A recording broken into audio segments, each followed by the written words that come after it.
라디오 텐텐 기도입니다. 오늘 날마다 죽기로 큐티 본문은 출애굽기 21장 1절에서 11절 말씀입니다. 출애굽기 21장 1절에서 11절 말씀.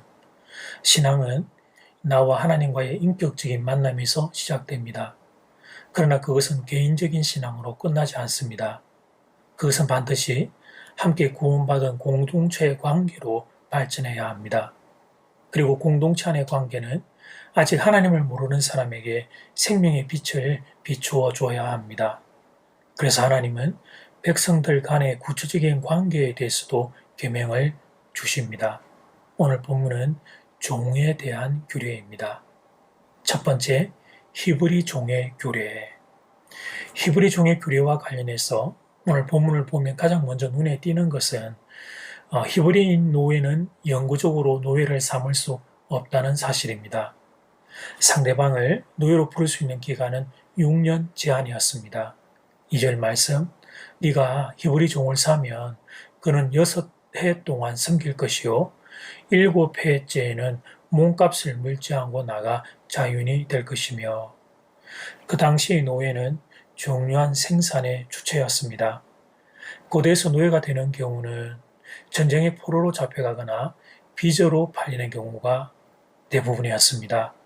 근데 당시 이스라엘 사회에서는 전쟁보다는 대부분의 이 빚 때문에 노예가 되었습니다. 그 당시에는 한 번 빚으로 팔려 노예가 되면 누군가 그 노예에 대한 속전을 내기 전에는 자유인이 될 수 없었습니다.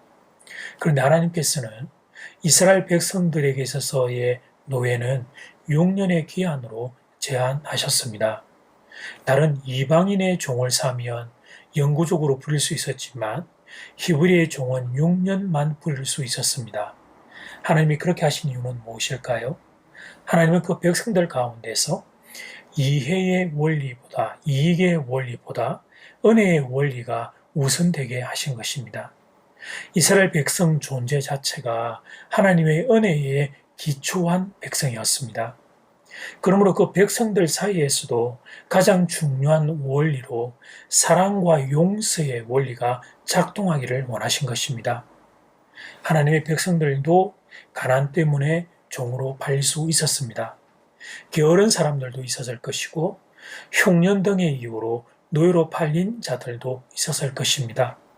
그런데 한때의 어려움이 영구적인 상태로 머물러 있지 못하도록 한 것이 하나님의 규례입니다.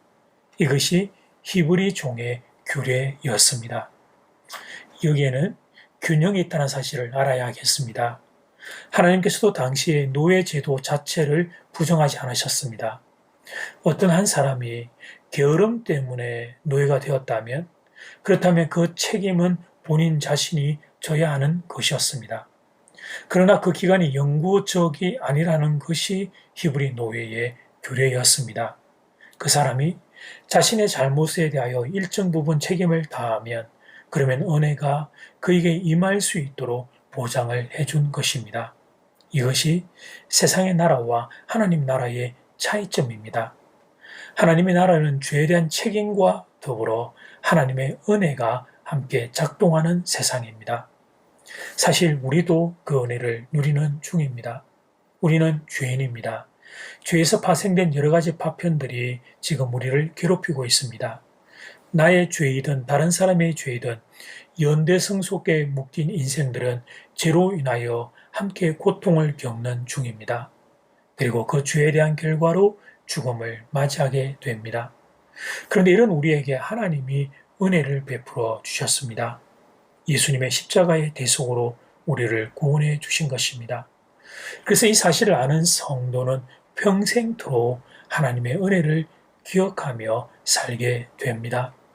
죄에 대한 책임과 하나님의 은혜라는 이 두 가지 주제를 늘 마음에 담고 사시기를 주님의 이름으로 축복합니다. 두 번째, 스스로 노예된 사람. 그런데 히브리인들 중에도 영구적인 노예가 있었습니다. 그는 빚 때문이 아니라 사랑으로 자발적인 노예가 된 사람이었습니다. 그는 자기 상전을 너무 사랑하고 또 자기 아내와 자식을 너무 사랑해서 6년이 지나고 7년이 되어 자유할 수 있음에도 불구하고 스스로 자유하지 않기로 결심한 것입니다. 그럴 때 그 사람은 한평생 노예가 될 수 있었습니다. 그러나 그는 비천한 노예가 아니고 귀한 노예이며 사랑의 노예였습니다. 그리고 사랑의 노예는 그 귀에 사랑의 흔적을 가지게 했습니다. 그것은 송곳으로 귀에 구멍을 뚫는 것이었습니다. 5절, 6절 말씀.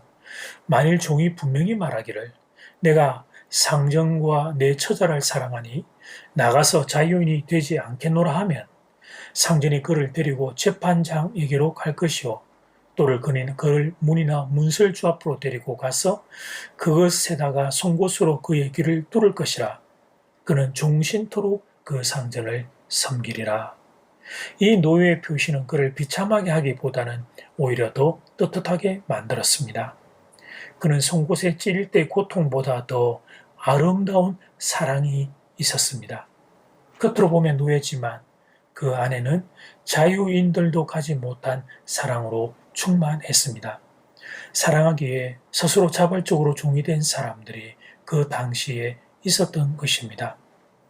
귀가 송곳으로 뚫린 노예는 예수 그리스도에 대한 한 가지 예표가 됩니다. 그리고 그리스도인들이 누리는 자유의 성격이 또한 어떤 것인지도 보여줍니다. 그리스도는 종이 될 필요가 없는 분이셨습니다. 그런데 그분은 종의 형체를 가지고 이 땅에 찾아오셨습니다. 그리고 우리를 구원하기 위하여 스스로 십자가에 오르셨습니다. 스스로 당신의 자유를 포기하셨습니다. 묶이셨고 맞으셨고 찔리셨습니다. 우리를 사랑하기에 죽음에 이르기까지 스스로 종이 되신 분, 그분이 바로 우리 예수님이십니다. 그래서 이 예수님을 만난 이들은 그 은혜 갚을 길이 없어 주님의 종이 되는 것입니다. 누가 그렇게 하라고 해서 그러는 것이 아닙니다. 내 안에서 뜨거운 사랑이 흘러넘쳐 스스로 주님의 종된 자리 속으로 들어가는 것입니다. 사랑하는 교회 여러분, 우리는 무엇이든지 우리 마음대로 할 수 있습니다. 이 일을 할 수도 있고 저 일을 할 수도 있습니다. 신앙생활을 열심히 해도 되고 열심히 하지 않아도 됩니다. 하나님은 우리에게 자유를 주셨습니다.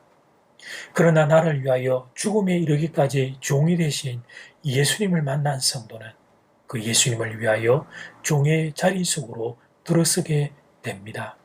이것이 기독교의 신비입니다. 안 할 수 있는 자유가 있지만 주님을 사랑하기에 스스로 순종하는 사람들, 그들이 바로 예수님을 사랑하는 종의 사람들입니다. 예수님의 종이라 불리는 걸 부끄러워하는 것이 아니라 오히려 그 이름으로 불려지기를 원하는 사람들, 예수님을 위하여 나의 자유를 더 많이 드리고 싶은 사람들, 예수님과 깊은 사랑에 빠진 사람들, 그들이 진짜 그리스도인입니다. 여러분에게 눈이 열려 이 영광 볼 수 있기를 주님 이름으로 축복합니다. 이제 첫 번째 기도 시간입니다. 받은 말씀과 개인 기도 제목을 가지고 함께 기도하는 시간입니다. 이 시간 다 함께 마음을 모아 주님 앞으로 나아가겠습니다.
이제 두 번째 기도 시간입니다. 작은 1번 히브리 종의 규례.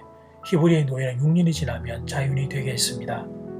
죄에 대한 책임과 더불어 하나님의 은혜가 함께 작동하는 세상이, 그게 이 기독교 성도의 복된 세상입니다. 작은 2번 그 가운데 스스로 노예가 된 사람이 있었습니다. 상전과 가족을 사랑하기에 스스로 영구적인 노예를 선택한 사람입니다. 나를 위하여 먼저 종이 되어주신 예수님의 모습을 기억하게 되고, 그래서 그 예수님의 사랑을 갚을 길이 없어 종의 자리로 진입하는 예수님과의 깊은 사랑에 빠진 사람들을 떠올리게 합니다. 이 시간 다 함께 마음을 모아 기도드리겠습니다.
히브리 종의 규례를 통해 죄에 대한 책임을 보고, 그런데 그 책임 위에 하나님의 은혜가 임함을 봅니다.